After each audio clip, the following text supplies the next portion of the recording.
All right, so today we're diving into something super important, making workplaces safer. We're going deep into these ISO 45000 standards. Yeah, think of it as like Yeah. your ultimate guide to creating a safety-conscious organization. Right, and we have a really great set of sources to dig into here. We've got excerpts from ISO 45004.2024. That one focuses on checking how well these safety practices are working. Then there's ISO 45001.2019, which outlines all the core requirements for having a solid safety management system. And we even have a handbook to break down ISO 45001. Oh, and we also have ISO 45002.2023. That gives us some practical guidance on actually putting all these standards into action. A lot of times when people hear standards, they kind of think, oh, this is going to be boring. But I think you'll find these documents are actually really insightful. They give us practical steps to make any workplace safer, no matter how big or small the company is, or even what industry you're in. Yeah, it seems like it goes way beyond just like avoiding lawsuits or bad press. It's really about creating a culture where people feel valued and empowered. When it comes to safety, Absolutely. It's about making an environment where people genuinely feel safe and protected, able to speak up about any concerns. okay, so let's break it down a bit. Like, what exactly is ISO 45000? What makes it different from just following like the basic regulations? So ISO 45000 is a set of international standards, not laws, that provide a framework for managing what we call occupational health and safety, Hmm. or OHS for short. You can think of it as like best practices, guidelines that companies can choose to adopt. It's like a roadmap to building a really strong safety program. Exactly. And there are real benefits to following this roadmap. ISO 45000 is all about helping organizations reduce workplace injuries Yeah. and illnesses. It can even boost morale among your employees and improve your organization's reputation. Yeah, that makes sense. A safe workplace is going to be a more productive and engaged workplace. For sure. But what I really find interesting about ISO 45000, it's not just a checklist. Yeah. It's not about checking boxes. It's really about getting everyone involved at every level. That's interesting. So it's not just management Yeah. dictating all these rules from above. Nope, not at all. It encourages a collaborative approach where workers actually have a say in shaping safety procedures, identifying potential hazards.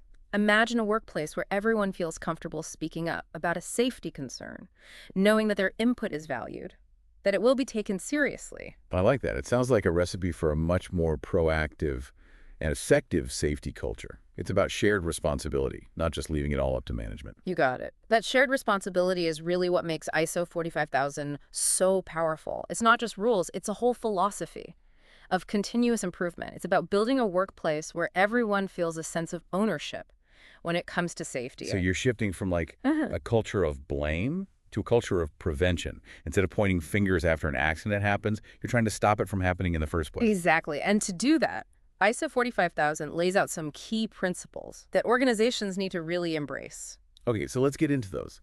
What are some of those core ideas that make up the foundation of ISO 45000? Well, first, ISO 45000 really stresses how important it is to understand your organization's own unique context. Right away, it's saying there's no one-size-fits-all. Exactly. You got to tailor your safety practices to your own specific circumstances, and understanding your context means identifying the hazards that are present, the legal requirements, and figuring out who all your stakeholders are. Can you give me an example of like how those hazards and stakeholders might be different? Sure. Think about a construction site versus an office environment. Totally different hazards, different legal requirements, even within a single organization. Different departments, they'll have their own unique set of risks and challenges. Makes sense. You can't have just some like generic safety plan. Right, once you've figured out your context.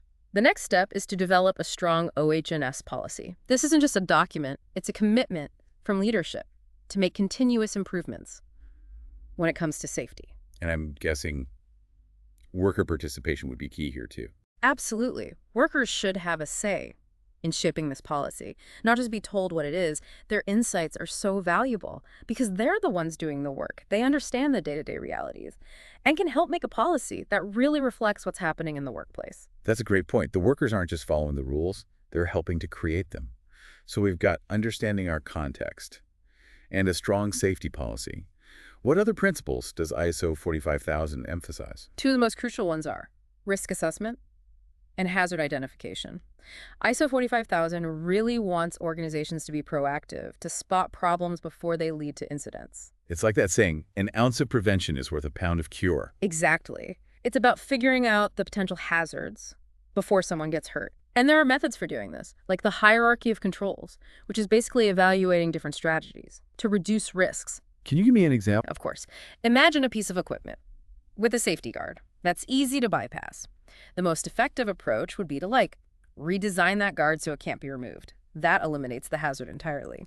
Then you might look at substituting hazardous material with a safer one.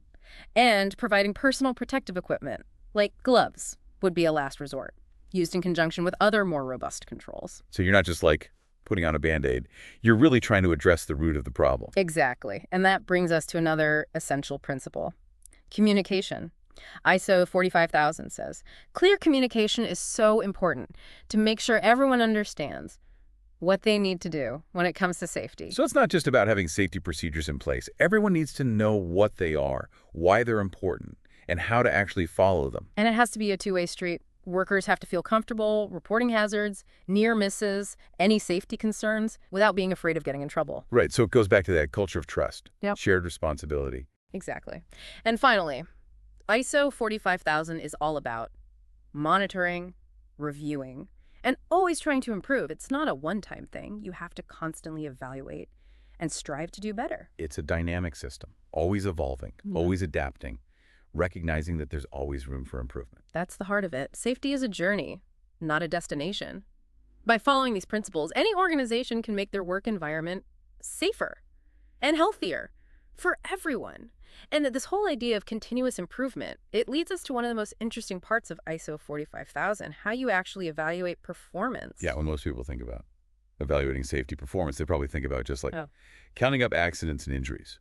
But it sounds like ISO 45000 takes a much broader approach. You're right. It's a much more holistic approach. It's not just about measuring what went wrong, but really understanding why things went wrong and then using that knowledge to try and prevent it from happening again. Okay, so how do organizations actually go about evaluating their performance in this way? One of the key tools is performance indicators. And this is where it gets really interesting. These indicators can be quantitative, like how many safety trainings have been done, or the rate of near misses being reported. So that's the numbers, but you said they can also be qualitative. Right. So think about things like feedback from workers on safety procedures, or how good are the incident investigations. These qualitative indicators give you a more nuanced view of how well the safety culture is really working. It's not just crunching numbers. It's about listening to what people are actually experiencing. Exactly. And a really important distinction that ISO 45000 makes is between what we call lagging indicators and leading indicators. Oh, break that down for me. Lagging indicators, those measure past performance, like your injury rates, or how many work days are lost. They basically tell you what's already happened. Leading indicators are all about predicting future performance. Oh, so leading indicators are like early warning signs that help you spot potential problems before they turn into actual incidents. Exactly. Like if you see a sudden spike in near misses, that might tell you, maybe a certain process or piece of equipment is becoming more hazardous, and it needs attention. It's like you're taking your organization's safety pulse. That's a great way to put it. And that's why ISO 45004 is so helpful. Remember, we mentioned that one earlier. It gives you a whole bunch of tools to measure how effective your safety management system is using these leading and lagging indicators. So ISO 45004 takes this whole performance evaluation thing to a whole new level. What are some of the things it helps organizations measure? Well, one of the key areas it focuses on is worker participation. We talked about how important that is for a strong safety culture.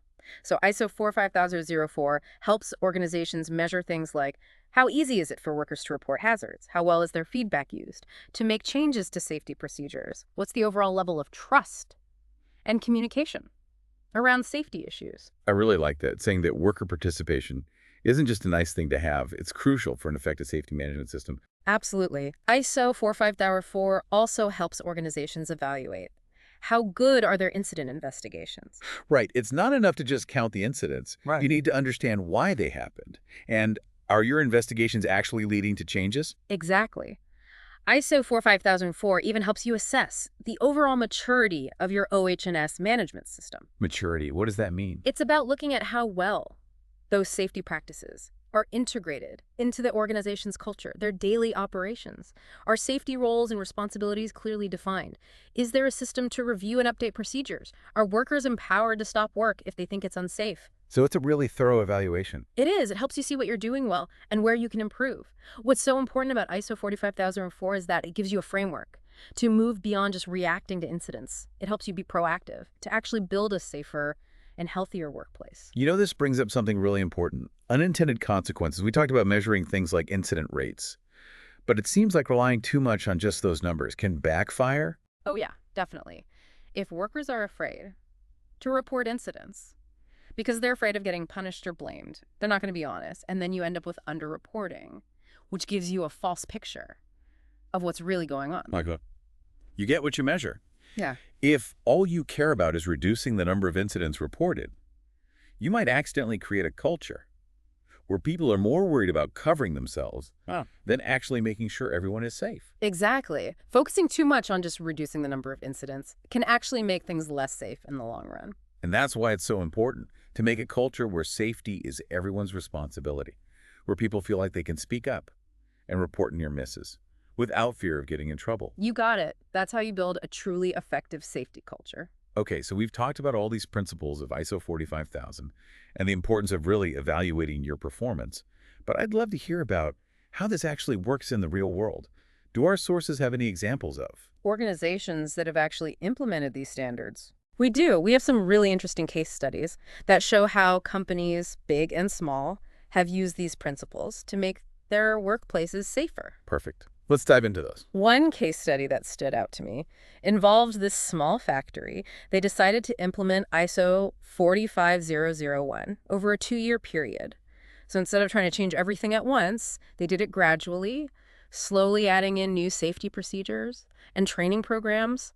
But one of the first things they did was to hold a meeting with all their employees to hear what they needed and what their expectations were. So right away, worker participation? Exactly. And they were really good about documenting everything. They kept clear records of their risk assessments, their safety procedures, training programs, even their emergency plans. This helped show everyone, both their employees and any outside auditors, that they were serious about safety. It sounds like they really took that continuous improvement idea to heart. They did. And another key thing they did was to create a system for workers to easily report near misses and any safety concerns they had. They made sure that anything that was reported was investigated thoroughly and that they actually took steps to fix problems. So they closed the loop, they showed their workers that their input was valued. Exactly. And this had a huge impact on the culture. Workers started to feel more empowered and they became more proactive about identifying potential hazards. I bet that also led to a better safety record. It did. After implementing ISO 45001, this factory saw a big decrease in injuries and illnesses,